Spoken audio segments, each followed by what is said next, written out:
Good afternoon, everyone. Welcome to the Two Saints podcast this afternoon with myself, Mark C, and my co-host, Mark H. How you doing, Mark?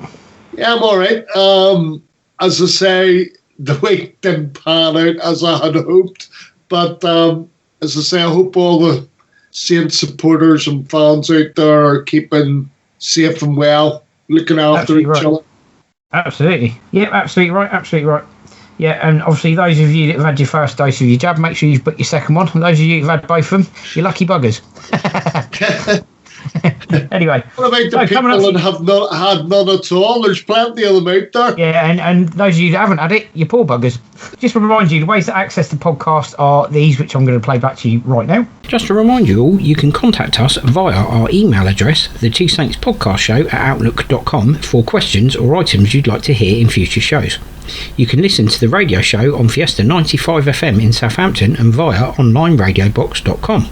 Also, the Two Saints Podcast Show is now available via Spotify, Overcast, Acast, Apple Podcasts, Google Podcasts, Deezer, iHeartRadio, Amazon Music, or via our Facebook page, The Two Saints Show, and our YouTube channel, The Two Saints Podcast Show.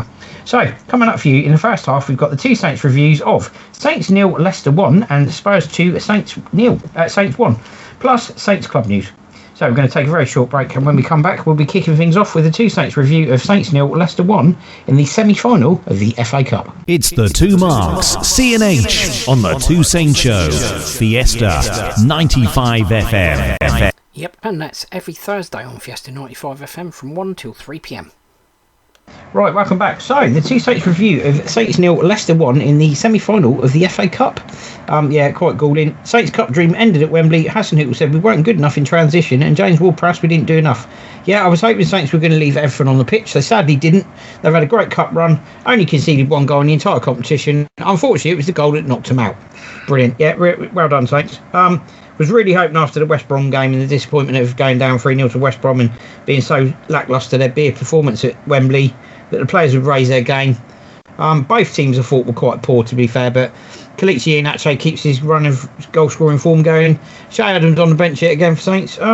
Was the writing on the wall? I don't know, but it was a poor performance, very flat, and not the way you want to see your team go out the FA Cup, Mark, was it? No, I mean, given it was a semi-final, and you're thinking to yourself, right, time for everybody, all 22 players on the pitch to be up. Leave it on the pitch, all of it. I mean, if I was honest, given what I watched on Sunday, neither side actually deserved to win it.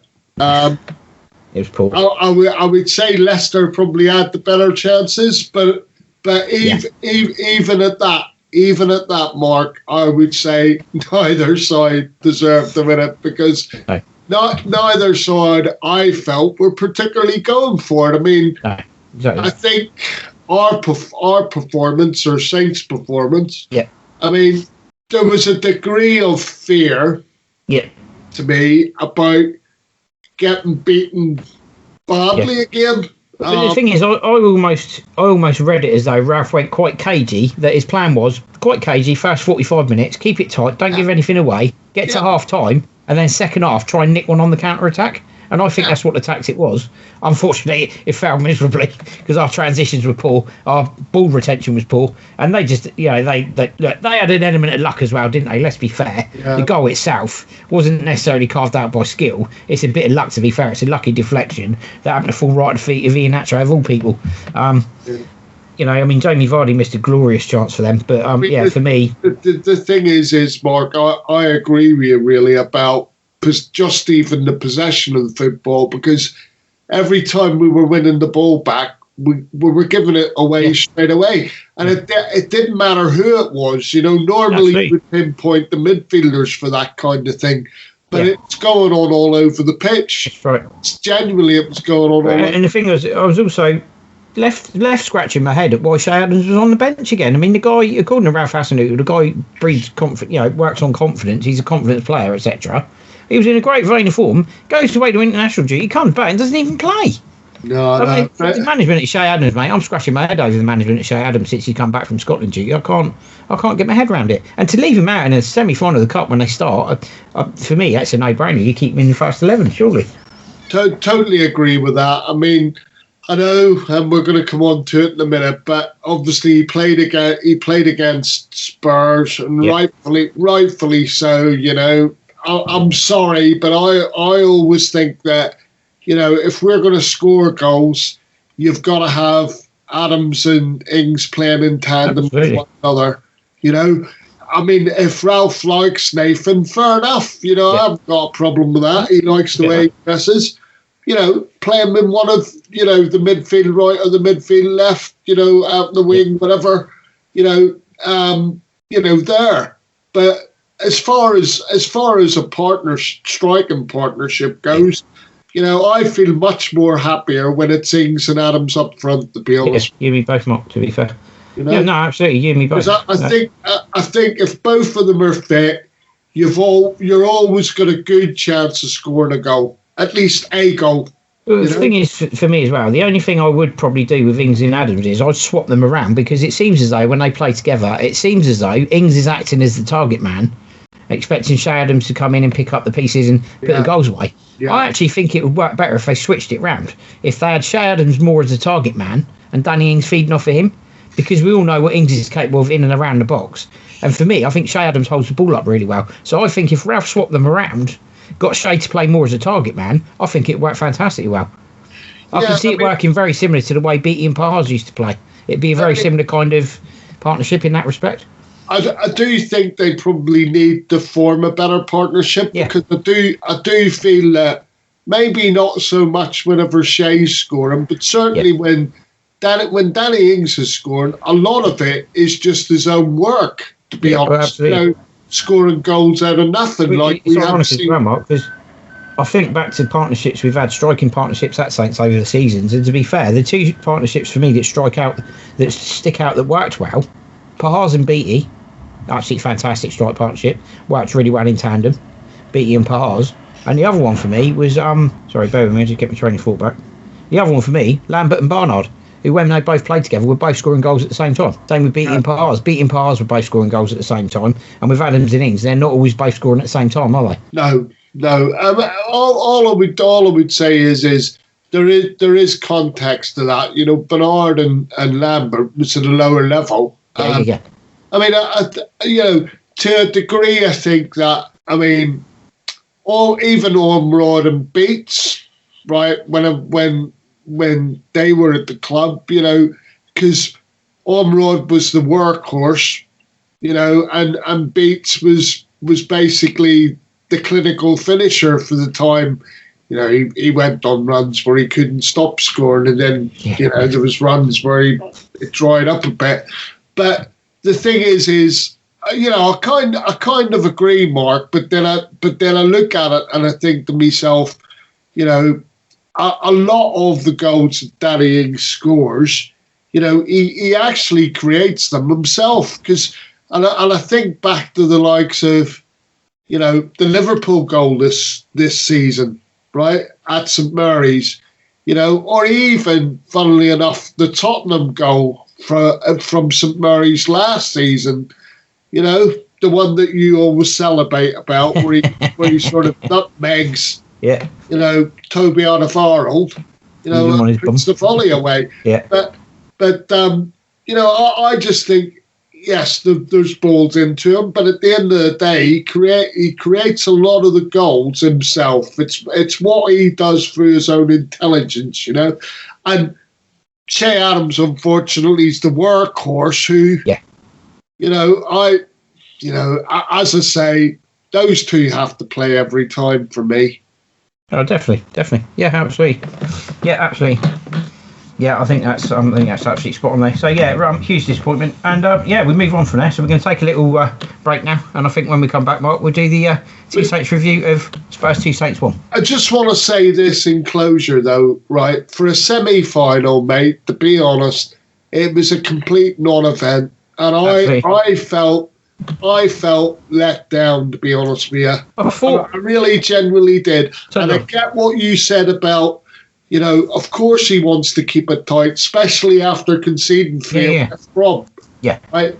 But, you know, all I'll say is this. When we went 1-0 down, there was no urgency to get back into the game. Exactly. Unfortunately, The free kicks from James Ward-Prowse weren't up to scratch. I mean, if you wanted to sum the game up, it's easily summed up. Just look at the last minute, right? So we get a corner.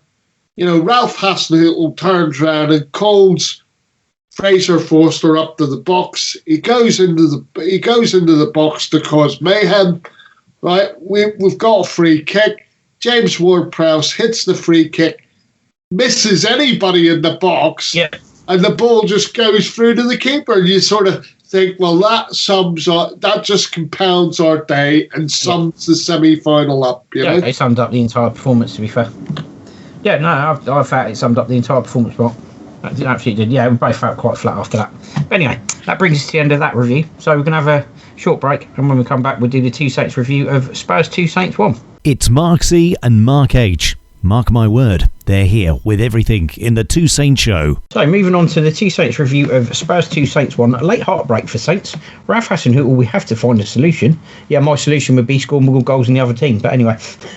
And Shay Adams, Tottenham Hotspur 2, Saints 1.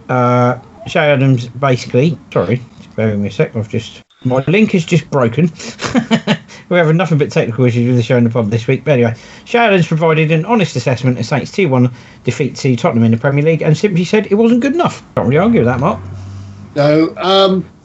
We've got a goal from Danny Ings, great goal, but the curse of the ex-Saint, Gareth Bale goes and scores an equaliser. And heartbreak towards the end as well, Mark, wasn't it? But over to you. Yeah, I mean, just in terms of the game, you can't emphasize this enough. Sorry, but we're playing well. You've got a reaction from a lackluster performance at Wembley. Yep. And you think, yep, this is us. We're on the front foot. Danny Ings looks like he's completely in the zone, completely up for it. Point to prove, whatever.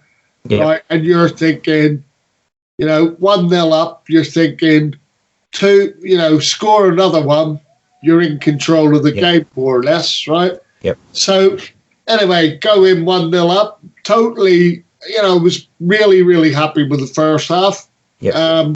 And then we came out for the second half. Danny Ings gets injured probably after about 12 minutes. Yeah. And then we just fell like a pack of cards, to be honest with you. I mean,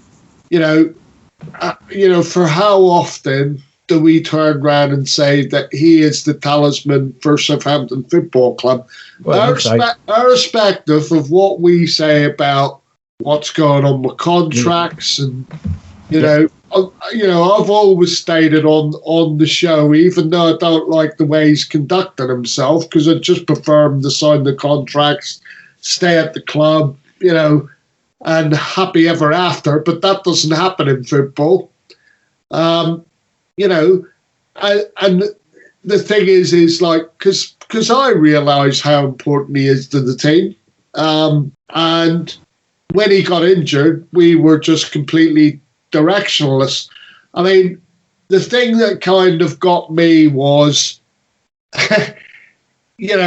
Ralph doesn't make changes till about 75 minutes, and soon as Danny Ings got injured, he decided to make a raft of changes. Defensively again, didn't look that great. Although I thought Salisu put in a manful performance at left back. I've got to. It's not easy whenever you're, because it looked to me, I don't know what you thought, Mark, there was a suggestion that it was a 3, but to me it looked like a back 4 and Salisu was playing at left back. And I, given the fact that you're being thrown into a position necessarily you're not that familiar with, I thought he did a manful job on the day, but the thing was Danny Ings goes off, and then the brittle Saints shows its face straight away. People were unable to retain the football again. I mean, I don't like calling culprits out, but Stuart Armstrong, I agree with you when we did the assessment on the radio, and it was a case of, he broke up probably what was working in tandem in the sense of, Stuart Armstrong and James Ward-Prowse. Yep. And that was a huge mistake for me, really. But then, like you said, Gareth Bell scores a goal, had one ruled out through VAR. Thankfully for us, that was a little. Spurs go on and win the game, but the problem was once Danny Ings went off and you seen the effect that the changes had, because for me the changes made the team worse. I mean, I think I said to you, it just would have been a straight swap job. But the thing is, Ralph's been criticised for not making subs early enough. He did it, but they all went horribly wrong. It didn't work out at all. And like you say, should just brought Nathan Redmond on and just left it as it was. Yeah, I mean, he didn't need to go completely blanket with the changes. That was the issue. I felt anyway. And the thing is you could tell that it sort of crept in again. It was kind of like Cavani when he came on for United at St Mary's, right? Yeah. And we knew the writing was on the wall. And for me, when Danny Ings went off, right, after the first 5 minutes, I just thought to myself, Spurs are going to end up winning this. Yeah. And that was part was, Mark. Yeah. Well, that was there were positives. There were positives, and one of the positives was John Moss gave us a VAR decision that went our way. So I'm happy about that. There's a positive. Hang on, John Moss gives us more points than that. I'm just making a point. Second on the list when hang on, just to say, second on the list when it comes to Saints getting points in the Premier League. I'm not knocking him, Mark. I'm not knocking him. I'm actually saying there's a positive. Thank you, John Moss. But anyway, unfortunately, he gave a penalty. I just want to get this off my chest, right? So I read a few things on social media. People going, "That's me done with Saints for the season," and that there. And I'm sort of sitting there thinking, no, folks, we still need a few points in the bag before anybody's done with the season. And just on that point, Mark, just so as people know where we are, I still back Ralph. So let me explain why I still back Ralph, okay? The thing is that even if you change manager and it would cost the club I think Ralph's on around £6 million a year. Yeah, and I know he's the sixth highest paid manager in the Premier League, right? So the first thing you've got to think about is where are they getting the money to pay him off? Okay, that's the first thing to say, right? The other thing would be if Saints brought in a new manager, and to me there's nobody better out there than Ralph at the moment, okay? But if Saints were to bring in a new manager and appease all these fans that now say he's lost it and all the rest of it, right? I would say this to them, right? I would say, okay, the new manager is still going to be beset by the same problems, okay? And the other thing to remember is when Ralph had his top of the table, and I said this to you, I said, there's 2 or 3 players that we've got that are good players. Yep. Quality players, right? Yep. And I said to you, the rest of the squad is average, right? And the fact that he was managing to get a tune out of them, and we went top of the league, fantastic. Yeah, right? Absolutely.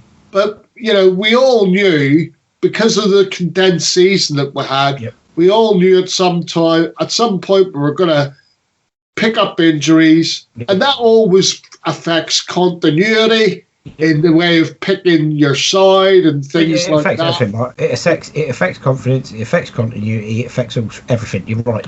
Yeah, performance, you name it, and I just think it's short-sightedness by the fans that. He was the man back in November when we were top, and now, yes, I'm not happy, right? 3 wins from 20 in the cold holiday. it isn't good enough, and it's not great.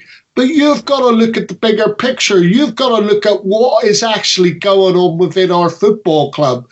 It's not just all down to, the manager and changing the manager and everything else. And I don't want to be part of a club where we're just constantly changing manager because everything's gone pear-shaped. Yep. I still feel that we've got a manager that's going to take us forward. But the problem that he has is the money. Yeah, the thing is to improve things, you've got to be able to bring people in and stuff like that. And obviously, he needs to seriously look at the squad and evaluate, the players. I mean, Shane Long getting a 2-year contract in the summer, what was that all about? Yeah. And he's virtually on the same money he was on before. And you sort of sit there and you think, hang on a minute, you should have sat down in the summer and turned around and said to him, you're still an important squad player, but you're not going to be playing much for the first team. Yeah. As a consequence of that, we're going to reduce, your wages. But, same thing with the likes of Jack Stevens getting a 4-year. I mean, why not just give him a 2-year contract and see how well he's doing after that? I mean, I know that there's probably reasons for it that you and I aren't aware of, but to me, it doesn't make sense for a club that's struggling for money. Well, in fairness, if somebody said to me, Jack Stevens will leave the club if he doesn't get this deal for 4 years or for more than 2 years, my answer to that would have been sell him then. Yeah, I can't agree more, mate. But as I said, it's a bit like, and I'm gonna give this shout as well. I'd like to see a restructuring of the backroom staff. Yep. And I would like to see some people that are Saints-minded. You've mentioned James Beattie, I've mentioned Matthew Oakley, people like that. But I do question, right, much as I love Kelvin Davis, I do question if he hasn't got his coaching badges, why is he there? Because what people used to say about him was, he's there because he's good for morale. Is he? What morale's that then? He's an example of the Southampton way, all these things people used to use. But I just tend to think to myself, if you aren't doing anything or you're not up to scratch or you're asking what people are doing, then, Well, greatest respect to Calvin in what he did at Saints during his career as a player, that's all well and good. But if he's evidence of the Southampton way, well, the Southampton way is broken and has been for quite some time. Yeah, I think we should. I think the club need to get away from the Southampton way thing because that's definitely broken. I think they need to get onto the Ralph way rather than the Southampton way. That's probably been broken since Puel came in, or just after, even just after Puel left. But the thing is like the problem has always been faced by the club. I mean, you've said it on many an occasion. Yep. £1 million been invested by the owner over the last 3-4 seasons, right? And the simple fact of the matter is that all the money, all the transfer money that was accrued during the Koeman and Pochettino eras, right? The thing is yes, Les Reed left us with a gift in Danny Ings, right? But by signing Danny Ings, he also made sure that there was no more money at the well before he left the football club. Yeah, and I think that actually left the club weaker as a whole, to be fair. So, I mean, there's a lot we could hold him accountable for, and I'm just glad he's gone, to be fair. But, yeah. Anyway, that brings us to the end of that, so we'll take another short break now. And after that, we'll be coming back with the Saints Club news. So we'll be back after this very short word. Fiesta 95 FM, the Two Saints Show. Right, welcome back. So, Saints Club news. Reports from Premier League 2, Leicester 7, Saints 1, and report from the under-18s, Norwich 5, Saints 0. Saints march on in the Vitality Women's FA Cup, securing a 5th round tie. Spacey Cow, this is a really big moment. Rachel Panting, sometimes I hit them really well. Shay Adams wins the Sportsbet.io Goal of the Month. An update on refunds for the 2020-21 season tickets. Retro Hummel shirts now available to purchase from the Saints store. Saints FC selections for May have been made for Premier League fixtures on TV. And Wayne talks and appreciation. So we start with Premier League 2 report in the under-18s mark. Leicester 7 Saints 1 and Norwich 5 Saints 0. So the under-18s and under-23s are doing brilliantly well. Look, I'm not going to pass any comment on it because every week it's the same. It's the same thing. Okay. Absolutely. Yep. Suffice to say to any Saints fans that are stupid enough to call for Ralph's head on the strength of the under-18 or the B team results, please understand how your club works. It goes back to what I was talking about previously, really, in the sense that I would like to see a coaching kind of restructure. Yeah. I know it's not going to happen because the club have obviously got this blueprint of their manual. It's money as well. Yeah. But they've got this blueprint that they're using. This playbook, and obviously everybody's had an input, as I understand it, even though some supporters seem to think it's Ralph's baby, which it's not. It's actually the club's. The principle is still the same in the sense of they want the age groups to play the same kind of football.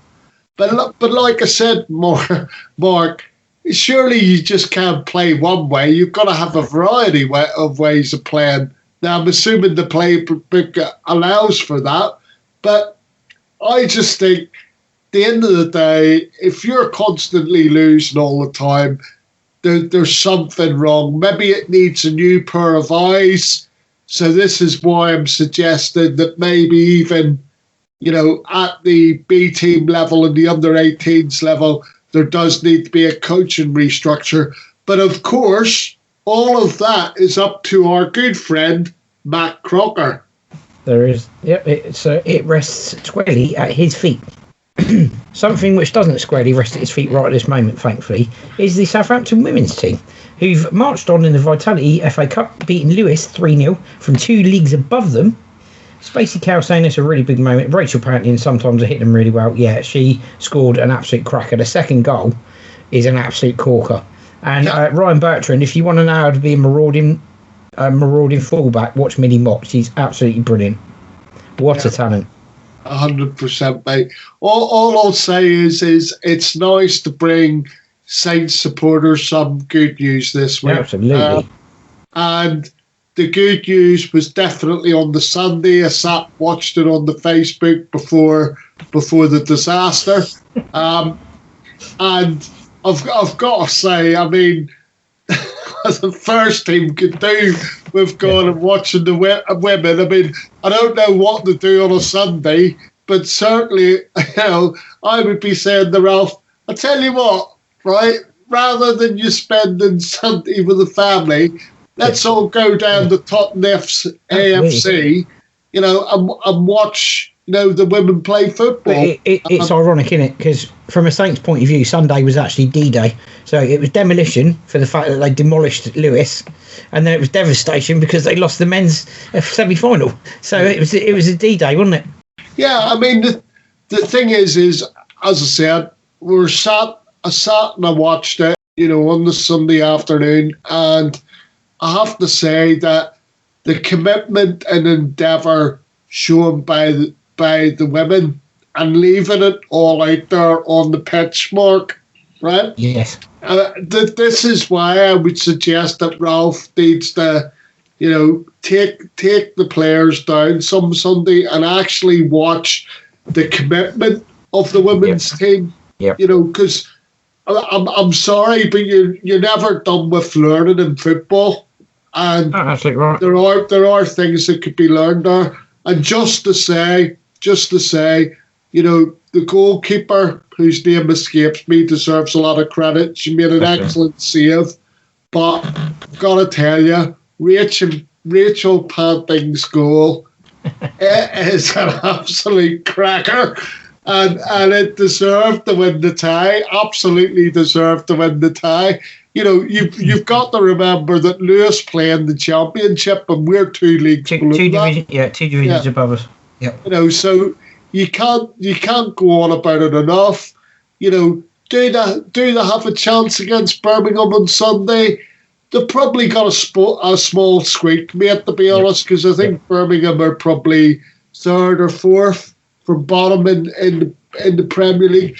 I'm not saying that it isn't going to be tough, and I certainly hope that they do another stream on Sunday, you know, and you take the trouble to watch them, because they're definitely worth watching. And I should say Rachel Panton's goal is the best goal I've seen this year, and that includes Shea Adams' volley. But you know, I was going to say, talking of best goals of the season, Shea Adams has actually won the Sportsbet.io Goal of the Month. Shock of all shocks, Mark. The Saints fans actually agree with us. Have they been listening in?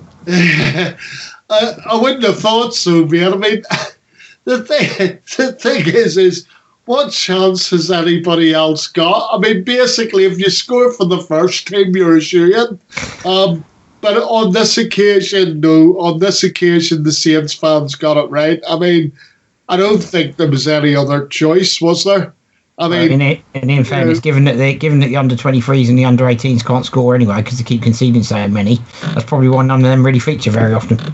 Well, you know, I've got to be honest, much as Danny Ings has scored some good goals this season, Shea Adams, the Shea Adams half volley is by far and away my favourite goal of the season for Saints. Yeah, that and the technique's absolutely outstanding as well. So well done, Shea. You deserve it. And Saints fans all agree with us, Mark. Brilliant. Happy days. So we have an update for you on refunds for the 2020-21 season tickets. In January, the football club offered 2020-21 season ticket holders the option of receiving a full refund for the remaining balance of their season ticket. Over 75% of season ticket holders chose to keep the remaining balance on their ticketing account to be used for future fixtures or to put towards the cost of their following season's ticket for 2021-22. The club will announce full details in the coming weeks. In preparation for these going on sale, the club is temporarily closing the refund process for season tickets from the 22nd of April. Fans are still able to request a refund by filling out the form on the website before Thursday 22nd of April, and the club will reopen the refund process after the 2021-22 season tickets have been announced. Right. I mean, my own take on everything, Mark, is, and yes, okay, there was a degree of uncertainty about what was going to happen over the ensuing season, but my own feeling was Saints should never have put season tickets on sale for last season at all. Nice. It just should have been, while fans were allowed to go into the stadium, obviously the people who have attended the most get the priority, you know, and you deduct money as and when people are going to games. It would have been that straightforward for me. I mean, bear in mind that the majority of clubs actually withdrew sales, or in some cases didn't even put season tickets on sale in the first place because of the uncertainty. But I mean, hopefully it's different for this season coming up. But I still think there'll be restrictions, and we certainly won't see away fans in the stadiums until probably next season. Yeah, the following season, I should say. I think that's probably spot on, to be fair, and that's probably quite sensible as well. So we move on to more news. Obviously, we're all aware that Saints have struck a sponsorship deal with Retro with Hummel for shirts, obviously for the following season, which is great news. But Retro Hummel shirts now available in the club shop. And Southampton Football Club are bringing you a new range of iconic shirts and training wear from yesteryear in collaboration with Hummel. So you can get your hands on the Hummel 1987-89 home kit, featuring a striking design made famous by the likes of Glenn Cockrell and the Wallace brothers. And it was also the kit that Alan Shearer wore when he scored a hat-trick against Arsenal in his professional debut. You can also buy the change kit from that season, featuring the famous Hummel chevron detailing and draper tools across the front. Relive the early days of Franny Benali with the Hummel 1989-91 third shirt in yellow, or the Hummel 89-91 away shirt, in which a young Matt Le Tissier enjoyed a prolific season, which saw him awarded the PFA Young Player of the Year. Unlike many retro shirts, Hummel have authentically reproduced these designs from the original specification to ensure the shirts are exact replicas to the ones originally made. Yeah, which is probably part of the reason. The retro shirts have gone up by £30 to £55 from the original £25. That's over 50% price increase, everybody. Right. But if you feel free to get yourselves on a Hummel retro kit, by all means, get yourself onto the online Saints store. It's not happening for me for two reasons. First of all, the price raises. I mean, okay, so it might be the same replica shirt and it might be the same specs and everything else, but the idea is they're being sold as retro shirts. Now, any retro shirts that went before in the club shop was £25 to £30, and given what has happened this week, Mark, we're not going to go into it, but you know what I'm alluding to, okay? But given what's happened this week and everything else, the club want the charges £30 more for what basically is a retro shirt. I don't care if Hummel's made it to the same specs. I love the Hummel gear, but sadly I won't be buying the shirt. Also, and I'll say this as a bit of tongue in cheek. One of the other reasons why I won't be buying the shirt is I had a conversation with, and I'm quite happy to talk about this on the pod, right? I had a conversation with the manager in terms of the retro shirts. Okay. Because basically I would buy, I would buy the retro shirts, no worries at all, at £25 to £30, right? But the thing is I remember having a conversation and saying, I would buy the retro shirts, but I said they only go up to 2XL. I said, what about the other Saints fans that are slightly more portly? And there's plenty of us.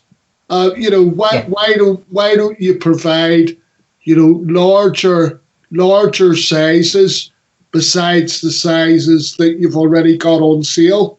So, much as I wouldn't be buying the shirt anyway, I still could buy the shirt if I wanted to because I'm a bit bigger than 2XL. Yeah. Yeah. It doesn't fill me with a nice warm feeling, Mark. To be fair, so pretty annoyed about it all. After the week that we've had, and I'm just another kick in the teeth, say this. After the week that we've had, and the good thing out of it, I suppose, is finally, supporters on that issue were listened to. But again, supporters are being treated like cash cows and everything else, and the other thing that I want to say is, I always make a point whenever I phone up if I'm buying a ticket, right? And the person will say to me, give me your customer number. And I'll always make a point of saying to them, I'm not a customer, I'm a supporter. I'm a fan of the football club. And I make a point of giving them my name and address rather than actually giving them my customer number, because I don't believe in being treated as a customer. I'm a supporter and follower of Southampton Football Club. Yeah, you and me both. Yeah, it's just disappointing, isn't it? Anyway, we'll move on to the fact that we've got the TV selections for May have been announced, Mark.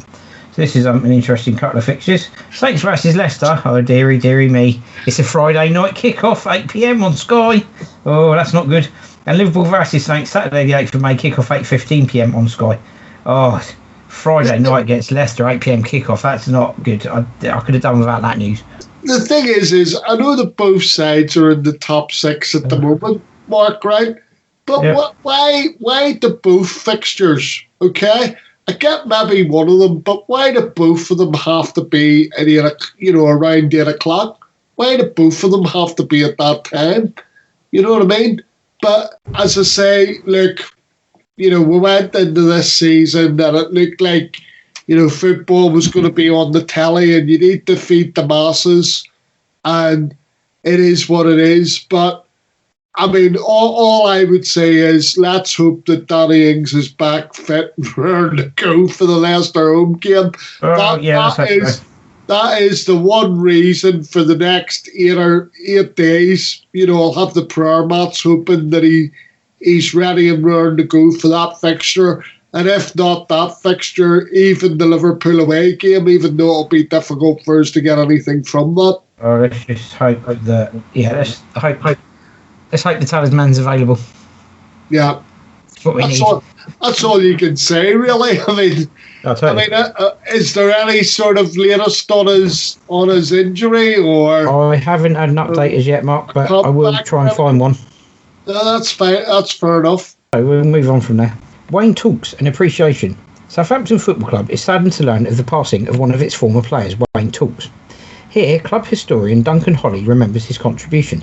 Wayne Talks was London-born but Isle of Wight raised, which is how he signed apprentice forms for Southampton Football Club in 1967.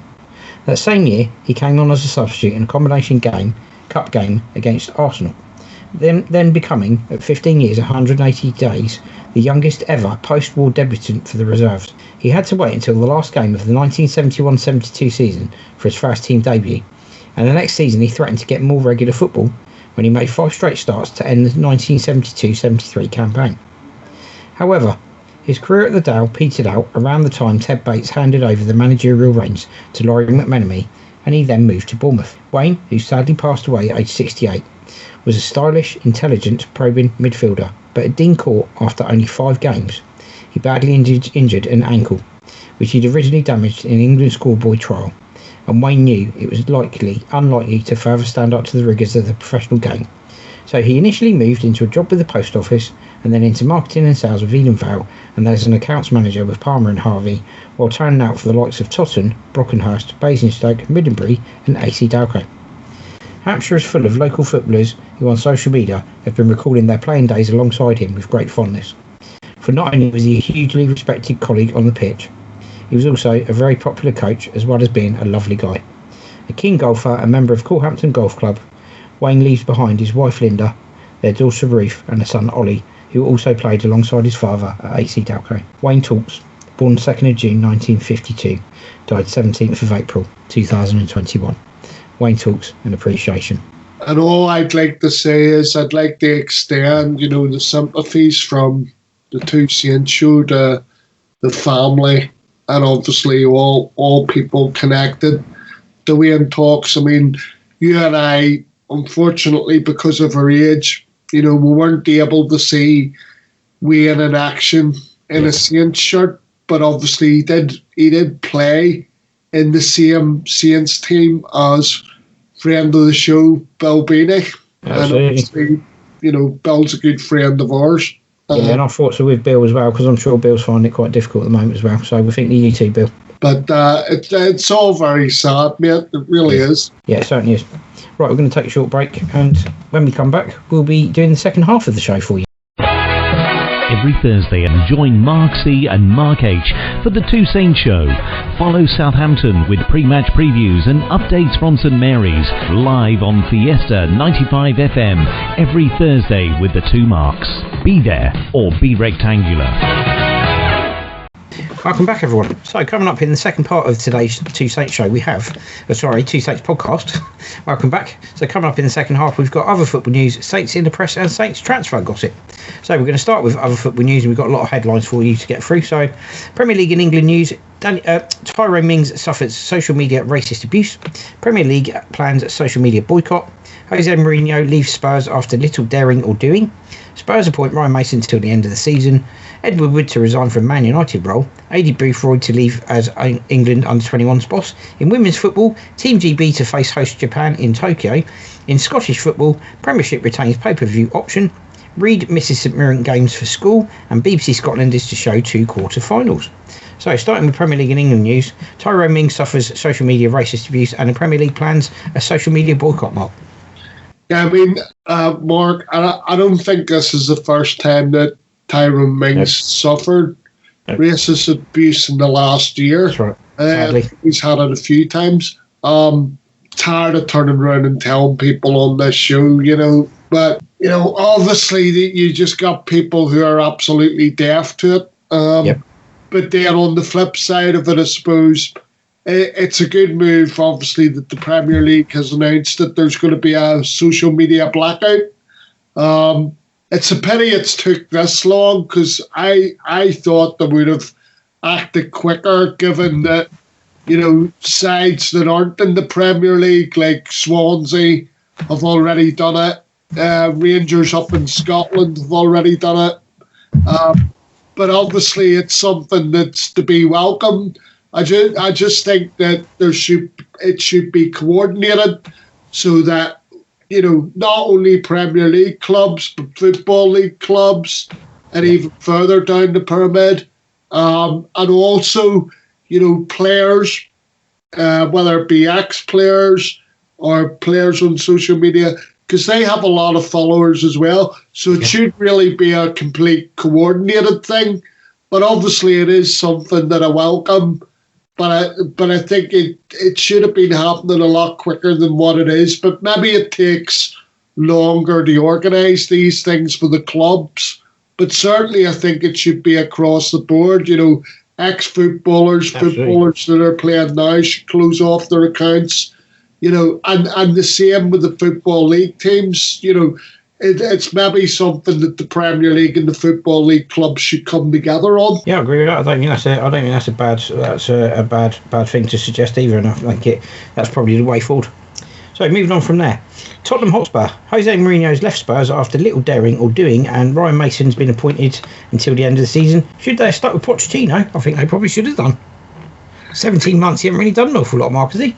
They should have just kept Poch. The thing is, Mark, though, I've got to be honest, the style of football it doesn't affect me either way, but I will make this comment.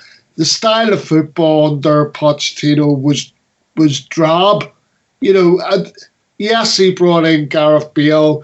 Gareth Bale initially probably wasn't fit. Too many rounds of golf out in the golf courses of Spain. But having said that, when you're sort of bringing in the likes of, our friend Pierre-Emile Højbjerg, I mean, much as he was good for Saints, you would never put him in an attacking player sort of mould, would you? And obviously, Mourinho seemed to be spending more time sort of in sorting out his defence, because he brought in the likes of Joe Rodon from Swansea, who's a centre half, and you knew basically that obviously the idea would be solid defensively, and then hopefully you've got enough going forward. But even with Song and Kane in the ranks, and I mean they were providing most of the goals, but you still looked at the Spurs team and you thought to yourself, they looked more of a defensive unit than an attacking one. Yep. And the thing is I think a lot of Spurs fans probably wanted, the shackles off. So then we'll come to Ryan Mason. I mean, Ryan Mason probably can't believe his luck, to be fair, till the end of the season. And I wish him well. Obviously came through the ranks at Spurs, knows enough about the club. But similarly, he probably still should be playing football. I mean, he obviously got transferred to Hull. And not long after he was transferred to Hull, he got a head injury. Yeah. So obviously, he took up a coaching posting at Tottenham. Does he have the relevant experience? Questionable. You have to say questionable. Obviously, there's either dispensation going on or he has got his coaching badges. But it's an opportunity certainly for him. Because if there is an argument that he could keep the job. If he managed to get Tottenham in the top 4 places for the Champions League, there is a shout that he could end up keeping the job. Although I wonder, you'd probably think it might be highly unlikely, but fair play to him. It's a winning start. albeit that we fell apart. But it was a winning start for him.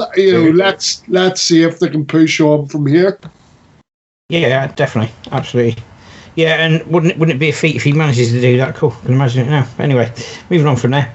Edward Wood to resign from Man United, bro. Aidy Boothroyd to leave as England under-21s boss, and in the women's football team, DB to face host Japan in Tokyo.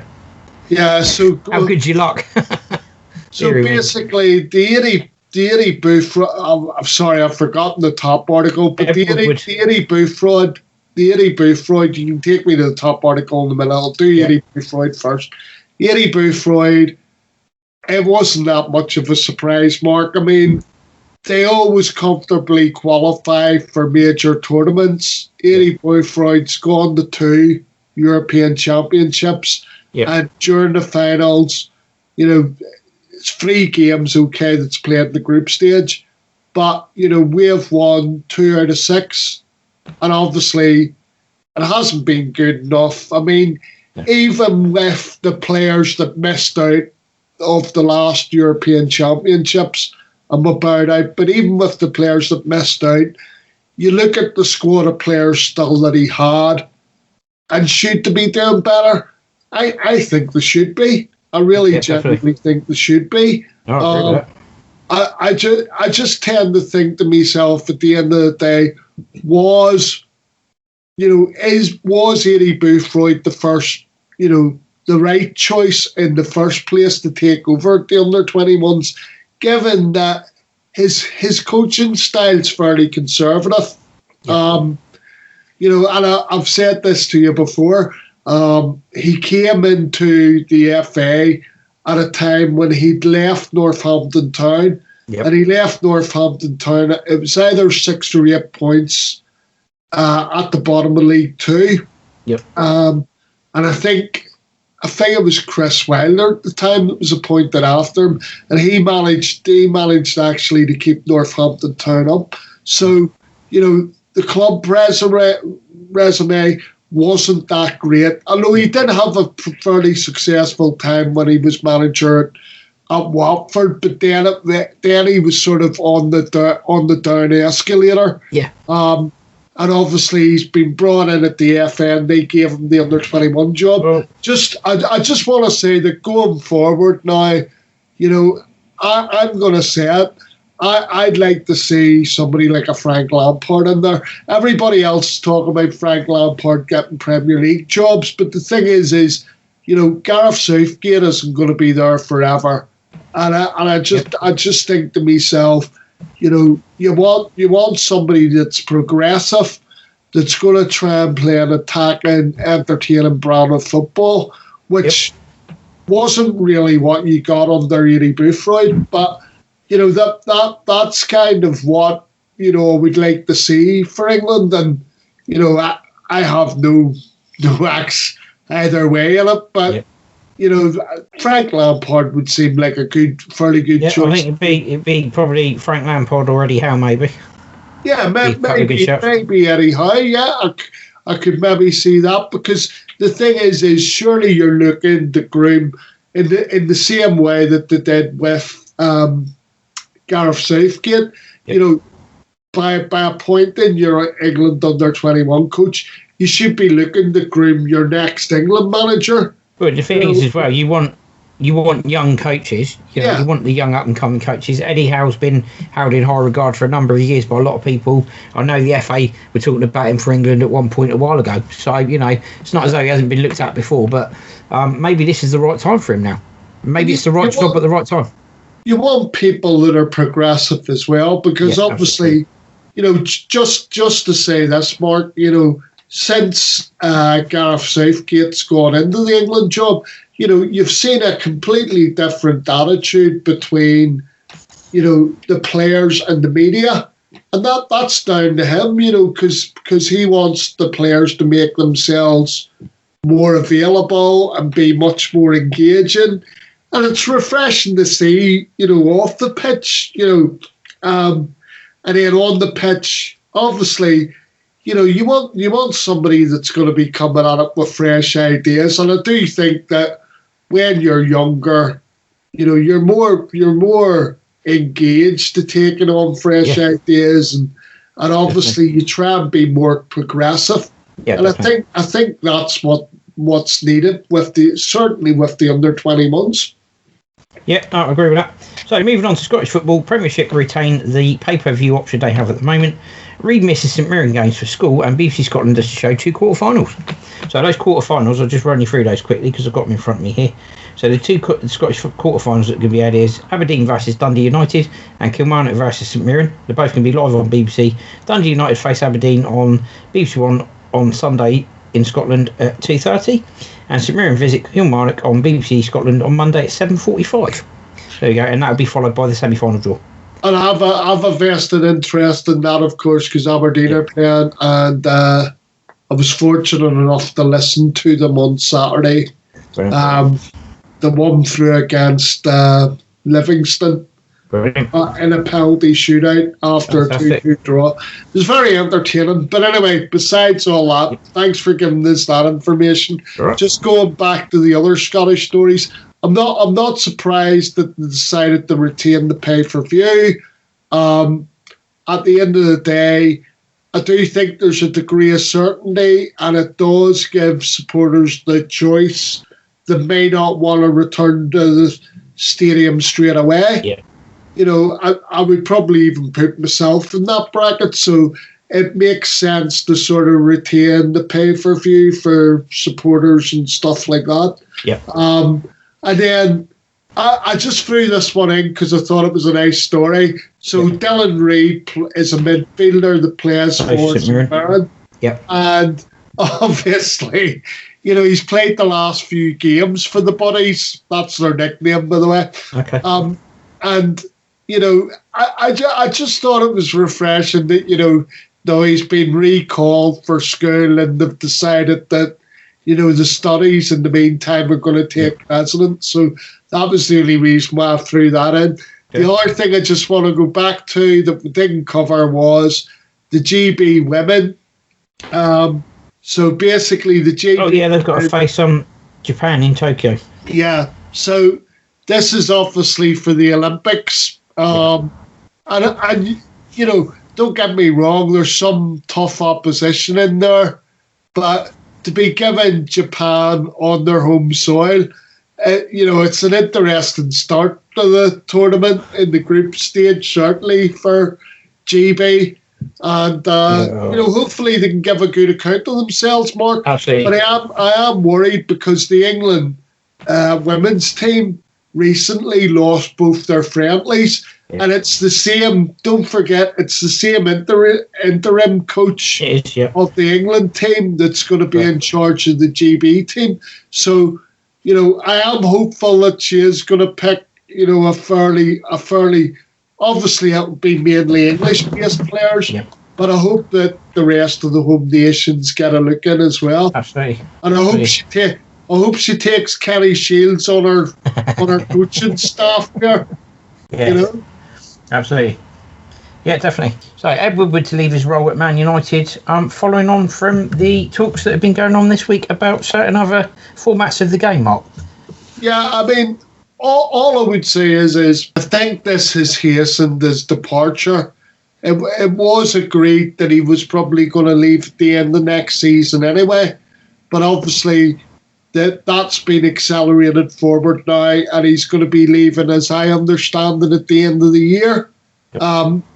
All I would say is it was a 10-year that brought FA Cup success, League Cup success, and a Europa League. So 3 trophies. I don't think, you know, it was particularly successful. I think in terms of he was in charge of Manchester United's strategy. I think that was very, very hit and miss.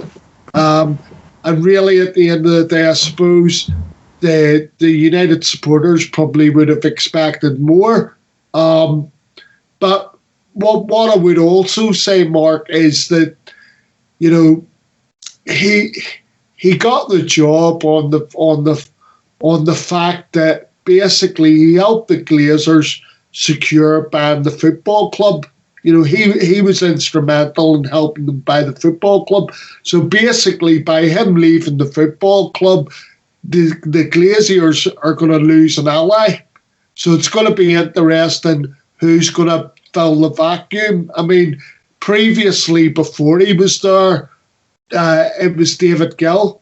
And David Gill actually did, I thought he did a fairly decent job for United. But I mean, he went away and worked for UEFA afterwards. But be interesting to see who fills the void that's left. But I think it's safe to say that nobody would be shedding any tears if, Ed Woodward wasn't to appear in football ever again in any guise. But I dare say, like everybody else, he'll turn up somewhere. It'd be a bit like the Dark Lord when he departed Southampton Football Club, Mark. I don't think there'll be any fans shedding a tear over the fact Ed Woodward was departed, like the Dark Lord when he left Saints. But also, exactly. I doubt he'll probably rock up as an MEP like Rupert Lowe's done. It's kind of like what the bigger clubs want at the moment from the owners, because they want a lot of the, they want the Americans gone, for example. But and all I would say about that is the only problem with that is, you might end up, hopefully there'd be somebody with enough money to buy Liverpool or buy United or whatever, or a City, come to that, right? But the problem is once you get new owners, it would be the same type of people who don't get the club, none of its values, none of its history. Yep. So you would be left with the same sort of owners where it would be all greed orientated and money orientated. Yeah, absolutely. Yep, I think we've covered that as well pretty well. So that brings us to the end of that section. So we're going to take a break now. And when we come back, we'll be giving you the last part of the show, which is Saints in the Press, more Wembley reaction, and Saints transfer gossip. We'll be right back. It's the Two Marks, C&H, on the Two Saints Show, Fiesta 95 FM. Right, welcome back, everybody. So, Saints in the Press, more Wembley reaction for you, and Saints transfer gossip. We're all aware of their backing. Skipper James Ward-Prowse delivered a message to Saints fans prior to the game. James Ward-Prowse will be better and bigger after Wembley defeat. I don't think we deserve to win. Walker Peters delivers honest verdict of Saints FA Cup semi-final display. Yeah, well done, Sherlock. And Daily Echo, Ralph Hasenhüttl says we did not leave everything on the pitch. Yeah, I totally agree with him on that one. Right, so just covering those four. I mean, just on the first article, Mark, I think that the bottom line for me would be if they were acutely aware of the support that they were receiving, they didn't put a performance to match the support that they were receiving from the supporters. And the second article from JWP was even more interesting for me because he suggested in that article when he was basically talking about more to come that Saints at some point would be back at Wembley quite soon. Now, I think Saints might well be back at Wembley, Mark, but not for the reason he thinks. Yeah, but I don't even see that happening, to be honest, mate. I mean, the thing is James Ward-Prowse will probably be back at Wembley in a few seasons' times, but sadly for us Saints fans, it might be in a different shirt. I certainly don't see Saints being back at Wembley anytime soon. I'm happy to be proved wrong on that, and James in the interview seemed fairly confident that Saints would be back at some stage. But was that fairly confident Saints were going to be getting promoted via the playoffs at Wembley from the Championship, or fairly confident the Saints were going to? No, I'm joking, Mark. But it's just, I mean, I'm glad that he's got that. The one thing I would say, Mark, is I'm glad that he's got that mindset and he wants to look forward and try and push us forward because we do need it at the minute. Yeah, but I just think at the end of the day, after the performance we've seen, coming out and actually turning around and saying, we'll be back at Wembley soon, you sort of think, I don't think that's going to be the case for a while. Well, and also coming out and saying we'll be bigger and better after the defeat. Yeah, well, that lasted a long time. It took less than a week. straight after the defeat to them. We're going to lose to Tottenham, so that went well, James. Yeah, brilliant. But the other two are sort of self-explanatory. I mean, it's always difficult, mate, when you're put in front of a camera and you've suffered a defeat. It's always difficult, to give an interview after you've lost, because I'm sure they're feeling deflated and all the rest of it. But obviously, the last two articles there, they're basically just stating the obvious, Yeah, I'd agree with that. So I think we move on to the Saints transfer gossip. In the Alps, Saints, Bayern Munich are interested in Ralph Hasenhüttl. Mohamed Elyounoussi provides an update on the prospect of a permanent Celtic switch. So we'll start with the Alps. Ralph Hasenhüttl linked with Bayern Munich. Let's hope he doesn't go, Mark, but something tells me if the investment isn't there and he feels as though his project's not being taken seriously, he might well depart. Let's hope that doesn't happen. Yeah, I mean, the thing is I thought I'd include it because it is a possibility. Much as we may not want it, but it could be a possibility. Again, a lot of it will depend on what happens in the summer, how much he's back. But also with that, Mark, you've got to remember that Danny Röhl, is the number 2 at Bayern Munich, and Danny Röhl worked with Ralph Hasenhüttl both at Southampton and Red Bull Leipzig. So there is that relationship there. And I think that's kind of where you might, it might be a thing. The thing is his record, though, good enough for to go to Bayern Munich? You would suggest within German football it is, but maybe his stint at Southampton may have tarnished that a little bit. Yeah, you never know. I mean, all I'm going to say in his defence, Mark, is the fact that every club he's been at where he's been backed financially, he's done a good job. Yeah, 100%. I mean, and then the Elyounoussi one, well, that one is a bit of an interesting one for me in the sense that he'll come back to Southampton. I'm not sure how much he'll be given a go, to be honest with you. I think would Saints not sooner have the money given the current situation, right? And the realisation is that he's far more likely to be sold off to a Spanish club where there's much more interest, right, than be sold to Celtic. Because I just think if he goes to Celtic, so I'm not against him going back to Celtic if that's what happens, but I just think if he goes to Celtic, it'd probably be for less money. And that's not good for our football club. No, definitely not. So that deals with the outs, and these are the possible ins. So Watford are set for a summer transfer battle with Southampton over £4.3 million rated forward, £4.3 million rated forward Randall Kolo Muani, but will cost £4.3 million to prize him away from his French club this summer.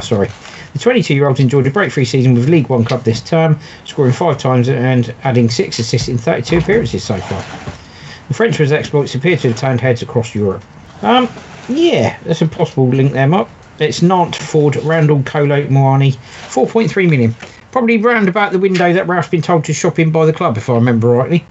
Less than 10 million quid, Ralph. I mean, the thing is, Mark, the truth of the matter is he's going to have to bring in some bargains over the summer. Even if he whittles his squad down, you get rid of the likes of Wesley White, Lemina, Elyounoussi, Shane Long, Michael Omafemi, right?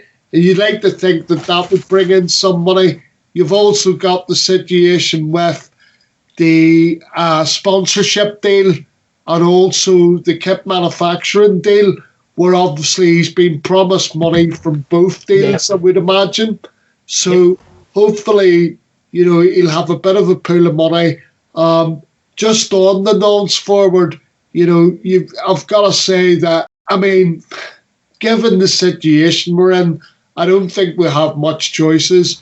I do think that, you're probably going to see maybe 3, even possibly 4 players less than 10 million. If you look at the fact Shane Long's out on loan at Bournemouth, Michael Obafemi's back in training at the moment, but obviously hasn't featured an awful lot even before that and was on the verge of going out on loan. it'd be worth getting this guy in, wouldn't it?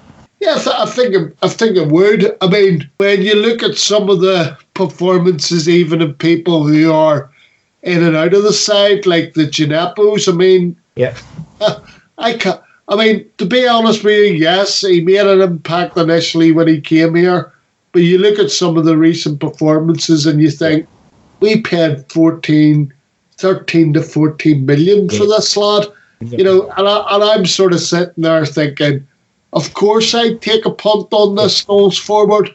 Yeah, you so know, he's in the same breath that, and I know you're going to come on to it, you know, Jacob Murphy for 3 million. He's at the end of his contract. The only thing that I worry about players like this, Mark, is because they're at that price, because of their contract situations, right?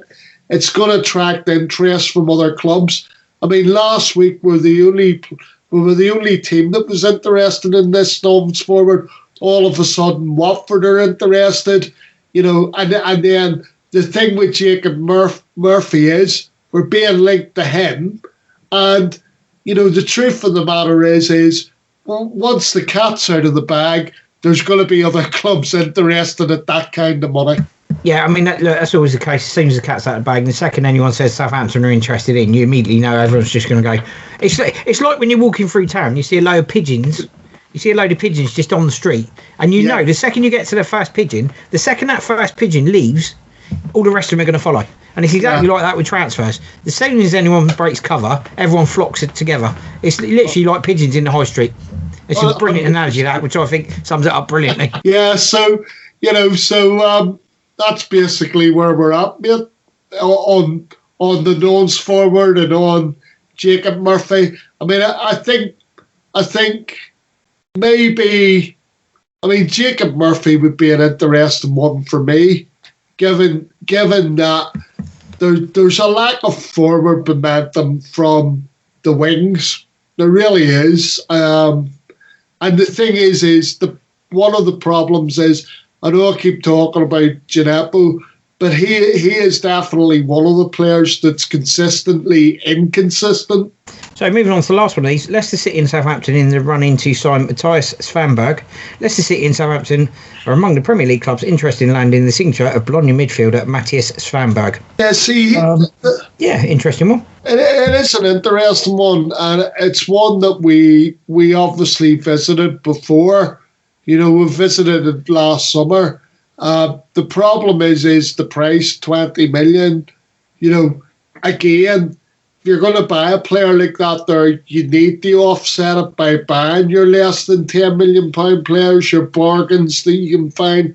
But, I mean, Ralph, you know, just on that point, Mark, Ralph seems fairly confident that, you know, he's going to be able to bring in a few bargains over the summer. So, you know, you'd be hopeful that is the case. Obviously, I'm hoping that he's going to be scoring throughout Europe.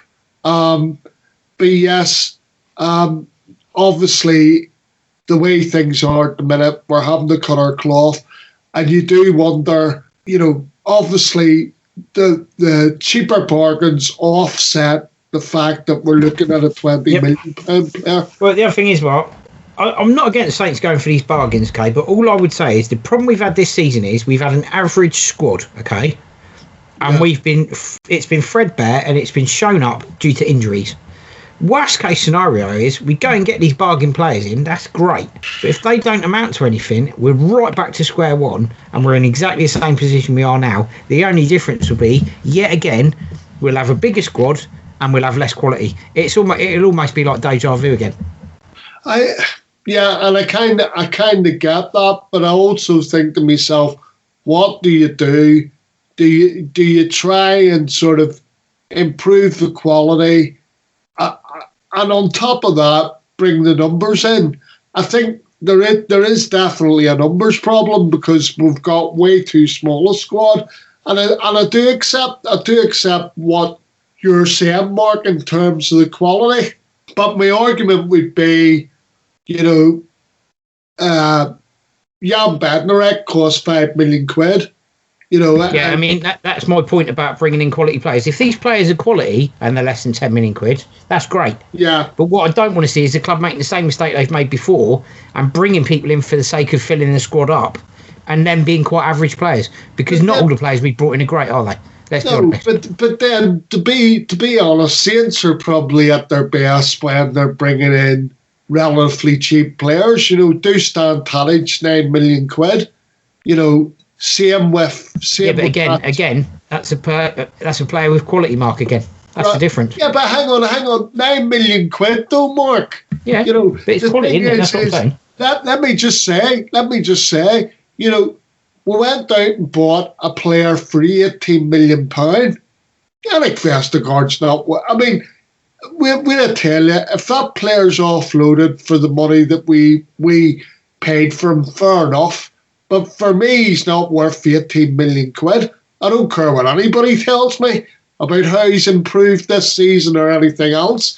And the thing is much as you can show me, I can show you examples of where we've paid big money and they've been absolute flops. Yeah, I agree. I agree. Loads of them. Buffel, for example. I think if you sit there and you identify players that are not going to cost you the fortune, I don't have a problem with that. It's whether they come out and deliver. And the thing is that people like, Gineppo, people like out there, they don't. Yeah. And the thing is that maybe when you look at some of the lesser buys, for less money that we've bought, they haven't turned out to be that bad compared to Stuart Armstrong, for example, £7 million. All I'm going to say is £7 million. My point about it is, my point is very simple. My point is the fact that I just hope, with the lack of a transfer specialist that the club are apparently bringing in, let's not forget that, okay? With the lack of a transfer specialist, okay? Hang on. So with a lack of a transfer specialist, I'm just hoping they've done their homework properly this time. That's all I'm saying. Yeah, I've given up on this transfer specialist. The thing is if Martin Glover was brought in, right, to sort out contracts, right? I'm not saying he was brought in to sort the transfers out, but he was brought in for contracts, right? And given, as I mentioned earlier in the show about, Shane Long and Jack Stevens, because that still eats into all your budgets, just giving these people contracts willy-nilly for, bodies, for bodies' sake. I mean, it's funny because we're still talking about bodies now because we still have one of the smallest squads, but it's still be prepared to get rid of those players that don't contribute to the overall squad. Yeah. Irrespective of whether that leaves us, if we're kicking off next season with the same number of players, so be it. But what I would say, Mark, is also remember there was no pre-season. It was a condensed season, and the injuries were going to come. But I do take your point, and I do think that we still need a bigger squad with greater quality.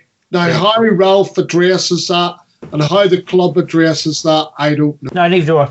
Neither do I, to be fair. Let's just hope that we have a good summer, because we need one. Certainly do. In summary. So that brings us to the end of the podcast today. So just like to say to everybody, thank you for following the pod as you do every week in, week out. We thoroughly appreciate it. Don't forget the email address for the podcast show, which is the Two Saints Podcast Show at outlook.com, for any questions you might have, any future features you'd like to see, or any of the content we do that you don't like. So anyway, all that's left to me to say is goodbye. So it's goodbye from me. And it's goodbye from me. Keep taking care of one another, and hopefully we're in for what should be a sunny and enjoyable summer. So, take care of people and look after each other in the meantime, and hopefully you'll tune in again next week. Absolutely. And if you're not able to do that, you can obviously listen to the podcast via the following methods, which we're just about to send out now. So you can have a quick listen to that. Just to remind you all, you can contact us via our email address, the Two Saints Podcast Show at outlook.com, for questions or items you'd like to hear in future shows. You can listen to the radio show on Fiesta 95 FM in Southampton and via onlineradiobox.com. Also, the Two Saints Podcast Show is now available via Spotify, Overcast, Acast, Apple Podcasts, Google Podcasts, Deezer, iHeartRadio, Amazon Music and or via our Facebook page, The Two Saints Show, and our YouTube channel, The Two Saints Podcast Show. Right, there we go. And all that's left for me to say is goodbye from The Two Saints Show, and join us again next week when The Two Saints go marching in. Bye. Thanks very much. Bye-bye.